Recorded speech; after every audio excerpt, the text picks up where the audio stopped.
Welcome to the Tech Egg. Don't get scrambled. Enjoy the video. In this video, I will show how to make cake no-bake updated. Prepare a 9-inch pan and line it with parchment or plastic wrap so removal is easy. Crush 5 cups of cookies into fine crumbs and press them into the base. Mix creamy filling with 14 Oz condensed milk and whipped cream, then layer and smooth.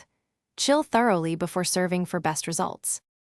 In this video, I will show how to make cake no-bake updated. Start by softening 8 Oz cream cheese or mascarpone until silky and lump-free, then gently fold in whipped cream. Add 1 cup pureed fruit or 3/4 cup chocolate chips for contrast and stir just enough to combine. Taste and tweak sweetness with 2 to 4 tablespoons powdered sugar or honey, then layer carefully into the prepared crust. In this video, I will show how to make cake no-bake updated. After layering, use an offset spatula to smooth the top and tap the pan gently to remove bubbles. Add a decorative layer of sliced fruit, a thin ganache drizzle, or a sprinkle of toasted nuts for contrast.